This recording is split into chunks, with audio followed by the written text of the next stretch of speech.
at the incidental nodule cohort, you will pick up at least around 2 to 24% nodules. However, only less than 5% of these nodules are actually malignant. And when we look at the screening cohorts, you have a wide range of nodules which are picked up, approximately 17 to 53%, but only less than 3% turn out to be malignant. This is just a short summary of the false positive rates of the various trials that we have in the resection for benign disease. And as you can see, NLST, which was the first trial which was done, had the highest false positive rate and benign resection rate. However, with successive screening, as we have refined our screening protocols, the false positive rate has gone down, and so has the benign resection rate. As a clinician, when I see a lung nodule, the question that I have to answer is this something I'm worried about, and do I go ahead and biopsy this nodule? And what we are trying to balance is the early detection of lung cancer while minimizing over-investigation.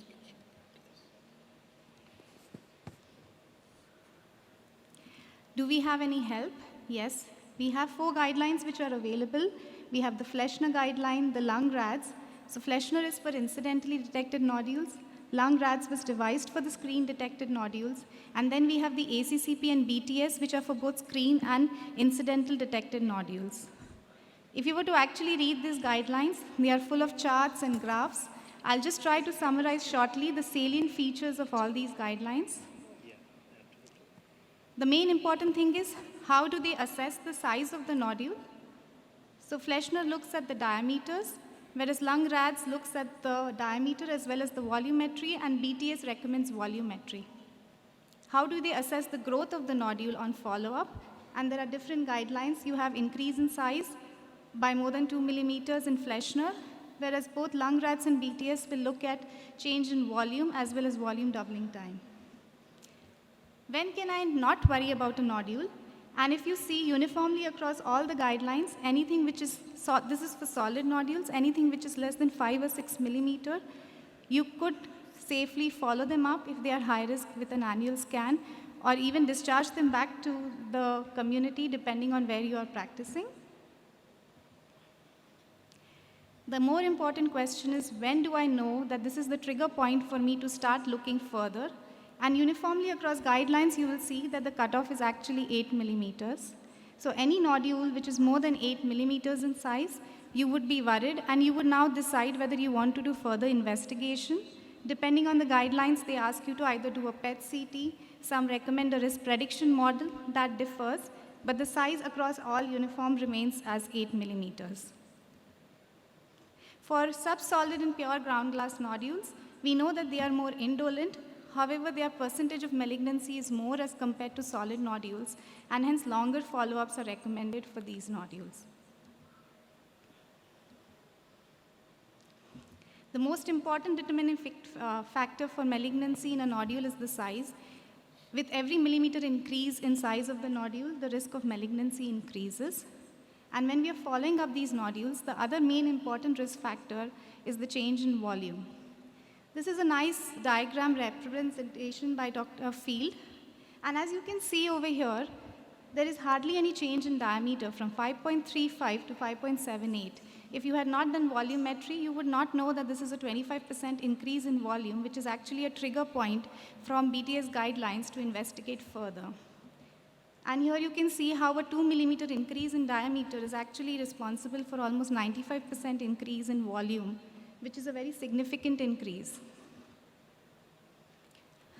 If we look at the burden of the lung nodules, and if we just use these criteria, we would still have a large proportion of patients we would need to either biopsy or look at invasive methods.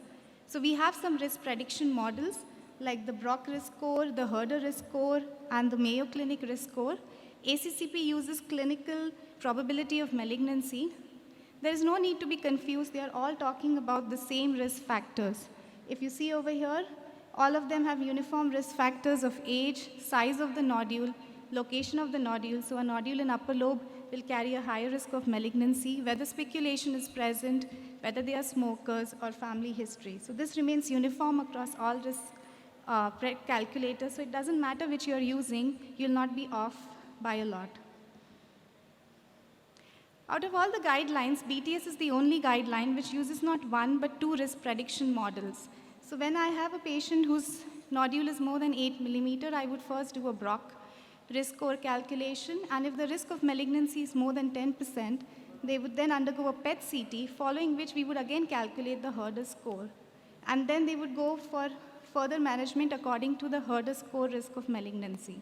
This could explain why in the UK screening pilots, which use the BTS guidelines, their resection rates for benign diseases were as low as 2%.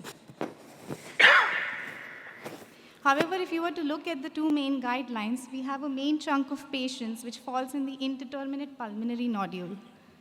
10 to 17% in BTS and 5 to 60% according to clinical probability in ACCP. And over here, the recommendations are hazy. You do an MDT, either you would decide for a surveillance, either a biopsy, either an invasive surgery. And do we have any tools now coming up to help us further risk stratify this large proportion of indeterminate pulmonary nodules? And we now have radiomics. We listened to the morning lecture on AI and the scope of AI in lung cancer. So briefly, what is radiomics? It is basically a quantitative approach to medical imaging which may predict the biological behavior of the lesion. And we have some studies now in lung nodules, and this is the broadest classifier. What they did was they looked at 8 imaging features, and they used the NLST nodule data set as the training set, and then the Vanderbilt lung nodule registry for validation. And it gave a good sensitivity and a negative predictive value of almost 80%. We have the study from UK, in which they have again validated another AI model. And what they found was addition of this model would have reduced the follow-up of benign nodules by almost 25% as compared to 10% by benign nodules. So this was, again, in a retrospective lung nodule cohort. Their results from a prospective data set are awaited. And we have this third risk score, which actually performed much better than both BROC and Herder risk score.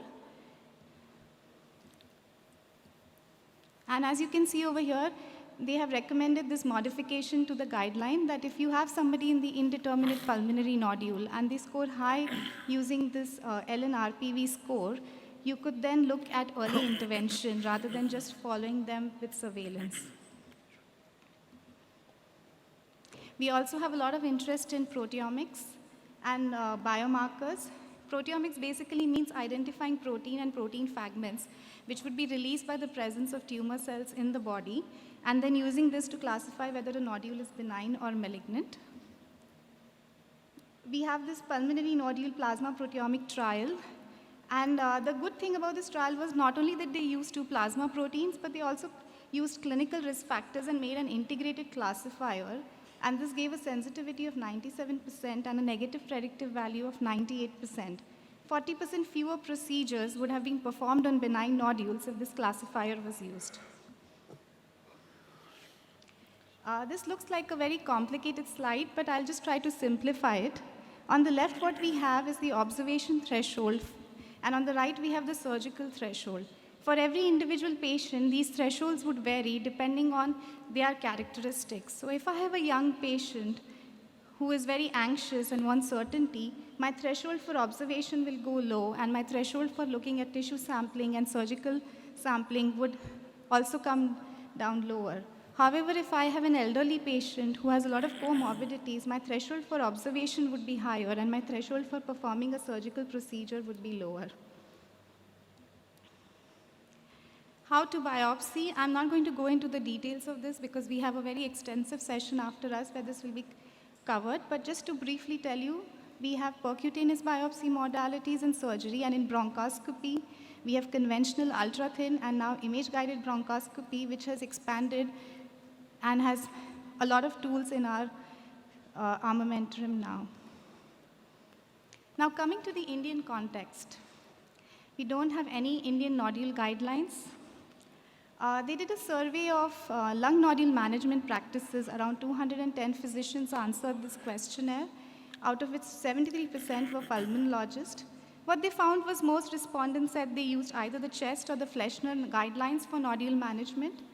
Only 58% were aware about the size range of pulmonary nodules, and only 35% used an MDT approach. Interestingly, we can see that almost 50% of the respondents said that only less than 10% of their nodules would actually end up with a histological diagnosis. We don't have any large LDCT trials in India. However, we do have a feasibility study from PGI Chandigarh. The results are awaited. This is some unpublished data where they had 33% positive result and around 1.8% were diagnosed as having lung cancer. We do have low surgical rates in India. Only 20 to 30% of eligible patients undergo surgery. And reasons for this is delay in diagnosis. A study done by AIMS had shown that there is almost a 4-month delay in diagnosis of lung cancer, loss to follow-up after chemotherapy, and inappropriate use of palliative treatment like TKIs or radiotherapy in these patient groups. The COVID-19 pandemic did help. We have anecdotal evidence from our thoracic surgery colleagues that they have operated more early lung cancers, which are detected on the HRCT, which was done for COVID-19 screening. However, there is no published data. All I have is a newspaper article. So the barriers to lung cancer screening, and Dr. Khanna had covered this very well in his presentation. And from the patient perspective, a few other points are access to challenge because we have such a heterogeneous healthcare. So if you are sitting in a metro city, you will probably have access to all the state-of-art technologies. However, if you are in a rural area, access to sometimes even basic healthcare is difficult. From the provider perspective, there is unfamiliarity with guidelines and identifying eligible patients in addition to lack of infrastructure. And there is a worry about confounding factor of pulmonary TB and other infections in our country. We also have a large non-smoking population of this, as we have already discussed, and the presence of pollution. What are the possible solutions? And it's good to know that AIMS is also planning to conduct a lung cancer screening. We would have more data regarding to our Indian population.